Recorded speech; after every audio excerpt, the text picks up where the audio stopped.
Hey, and welcome to another out-of-spec scoots unboxing video. Today we are unboxing the Ride1UP Core-5. This is sort of a fantastic entry-level but yet high-quality e-bike. It starts at $1,200. It's currently on sale for $1,045 here in January 22.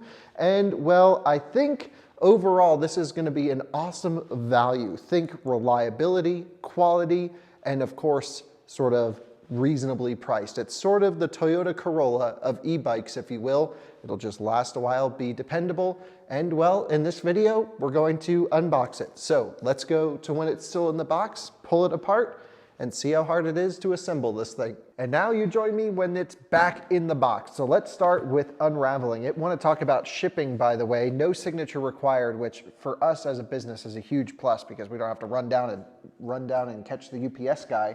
We're down to one plastic strap, although I think there's multiple. If you look at this box over here, which is the 700 series, you'll see it has 3 plastic straps. I'm sure that's how this came, but feels like the shipping companies were pretty rough with this thing, so let's see how well it's packaged on the inside. Come on over here, we're gonna start tearing this thing open.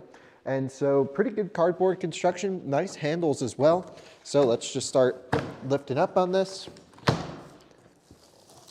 Opening it up. Oh ho! And there she is, the first signs of the bike.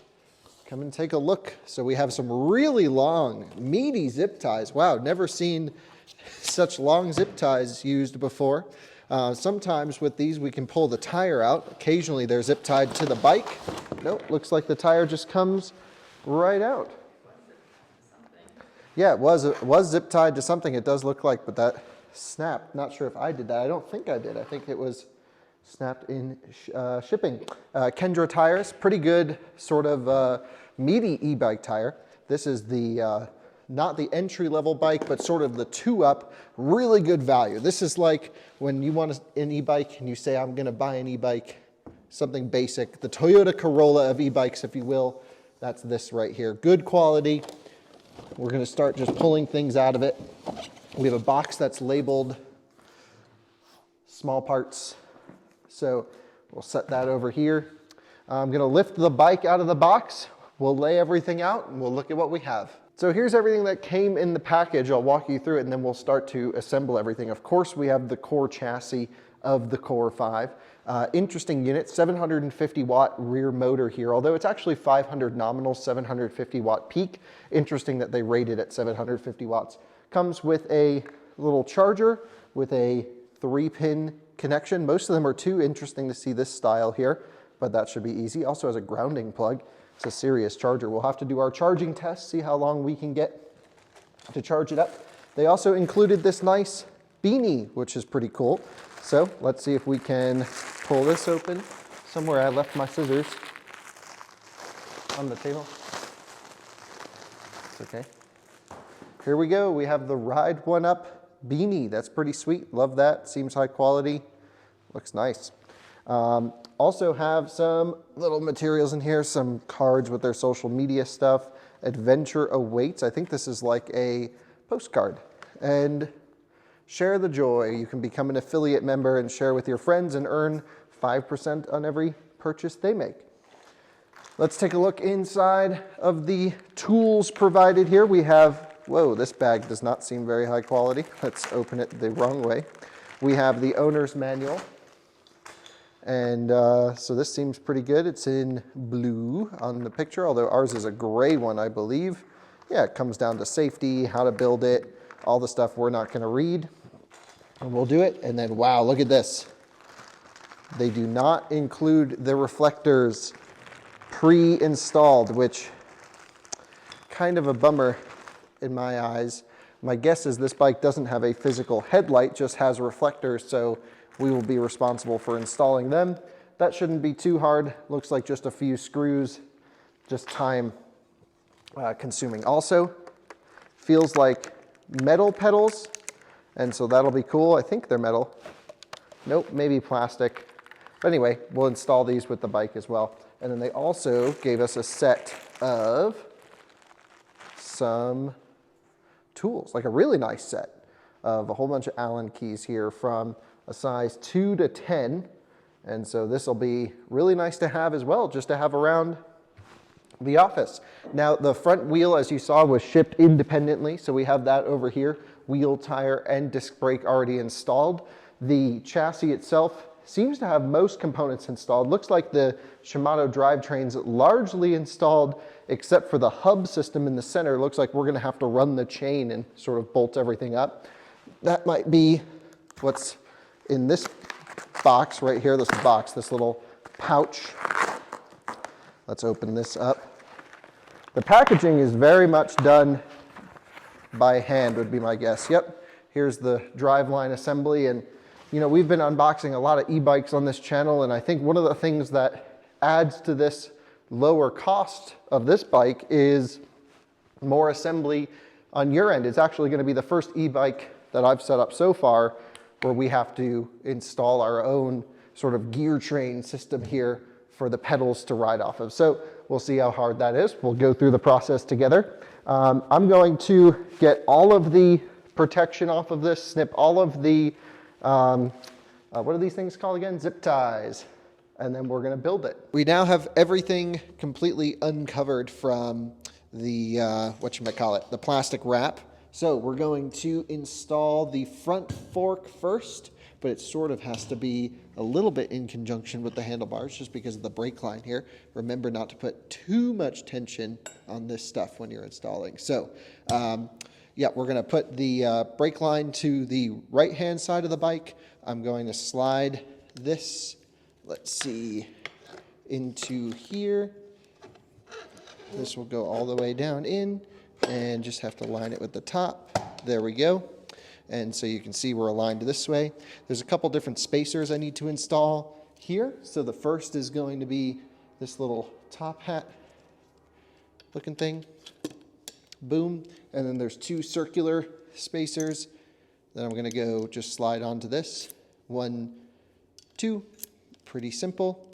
We're going to just adjust our cabling so everything's kind of out of the way where it needs to be, which it's not. So let's think about the best way to do this. Yeah, we're gonna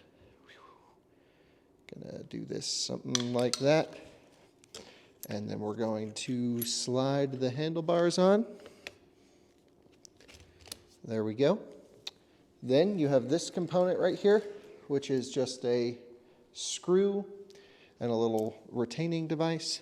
We'll align everything here, but best to get it sort of good. Actually, yep, we're looking good here, I would say. So there's two different connections from the handlebars. The first is obviously going to be your mechanical brake linkages, and then the second is going to be your electrical components for your throttle. Over here on the left side, interesting, it's a left-hand throttle. It's pretty wild. Just going to pull this little clip up as I screw this on down. Let's see if I can get this straight. Okay. Here we go. I'm going to take this little Allen key. Okay. Just put light pressure on that. We'll tighten everything down in a bit, but enough to hold it. So now we have our handlebar and brake assembly installed on the front side. Looks pretty good, looks pretty solid. Really the most interesting thing here, one, it uses a really high quality shifting setup from Shimano, the 7-speed. Almost everyone uses that, it's proven, works well. And then this left-hand throttle is quite interesting as well. I've never ridden an e-bike with that, but I don't mind it. I just think it'll be kind of an interesting ride. So when we do our reviews and stuff, this will be a topic of conversation. Everything feels quality. Bike looks amazing. Love this integrated battery pack. Once it's assembled, we'll take a look at the state of charge that it was shipped with. But now we have the front end installed. What I'm going to do is install all of the gear train here in the back. Once that's installed, we'll put the front tire on, air it up, charge it up, and then we'll ride it in the next video. So Kyle couldn't figure out the chain and how to put the sprocket on.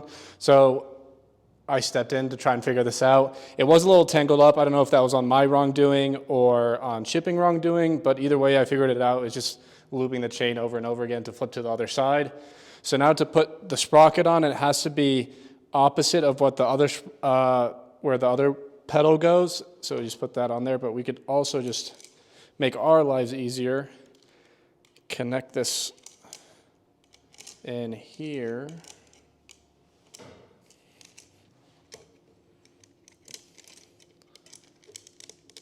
And the nice thing about this, so if you can see, it's not reaching where this is supposed to connect. So you just drop this,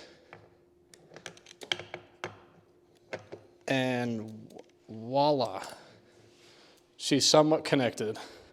We'll worry about this bottom part next, but first I'm gonna put the bolt in, if I remember where I put that. So we're gonna put that in, tighten it as well. It looks like it's an 8. I think these are millimeters. I don't know.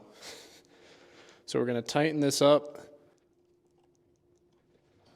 Tight enough, and then we do this. And the chain is fully connected. Woohoo! And then next we can either put the front wheel on or the pedals, but I'm gonna go with pedals first. Left and right. Yeah, so it does come labeled left and right, which is nice. It's good enough for right now. We're gonna swap it over to the other side, or we can just do it standing up. I'll flip it around. And then we thread this one in. If I remember how to do this stuff.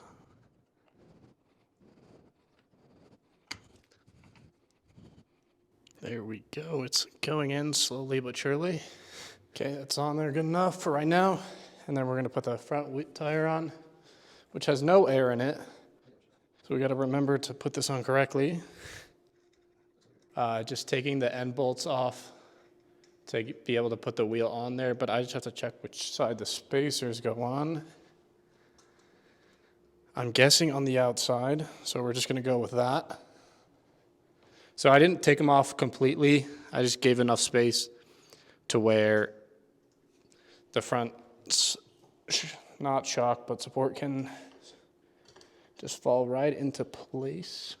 I took off the right one so I could move a little bit more. Might as well take off the other one as well. Usually you shouldn't have to do that, but there we go.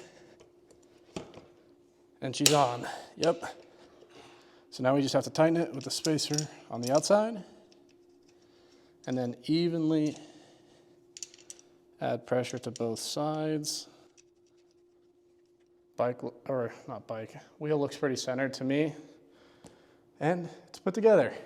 So for the pegs, they're 15 millimeters, so I'm just tightening up where you screw them in basically so that it's ready to go. Then we just have to air up the tires. I'm gonna tighten these as well to keep the wheel locked in, make sure the brake is calibrated correctly. Oh yeah, this is not a supply tool. We just have a box of tools basically, which has come in very handy from bike stuff to car stuff.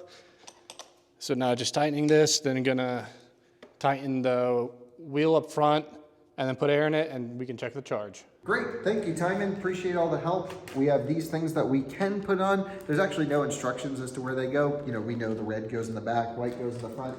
I think we'll put those on later. Let's take a look at the charge level. That's what I want to see. You can see we have this nice display here. I can click the power button. Fires right up for the first time. Has 1/10 of a mile. Looks to have full battery capacity too. Let's check the motor. Gonna lift the rear here. Whoa! Thing seems to have some torque. 750 watt peak. All right, I'm just gonna do a wide open throttle. You ready, Timon? Mm-hmm. Woo! 20 miles an hour on throttle assist is what it should be. And then with pedal assist, you can go up to 28 miles an hour. Class 3 e-bike right here. Anyway, I have to say that installation process, well, it was the hardest one we've had to set up. You can see where, you know, some of the money was saved already in the packaging. They didn't assemble much of it. We had to put the gear train on, we had to put the front fork on, and of course the wheel, they all come with the wheels off. So a little bit more in depth than some of the others we've tested. These are not competitor e-bikes. I'm just saying, you know, goes with the price. As we test more and more, lower cost, lower or sort of value e-bikes. We'll see if this is the norm. We'll have the e-bike series coming up. Even though it was a little bit more in-depth than some of the other bikes that we have built here on this channel, I have to say it was still not too bad. It took us about 30 minutes to put it all together in total, I would say. And yeah, I'm pretty impressed. I think I might change out these plastic pedals for some metal ones just because I'm a big dude, and looking forward to getting this thing out on the trail. We'll have our first ride review where we bed in the brake pads and everything like this. But for now, I think I'll just hop on it, and we need to tighten the handlebars a little bit. See that, Timon? It's a little bit out of sync here, and I'll pedal away.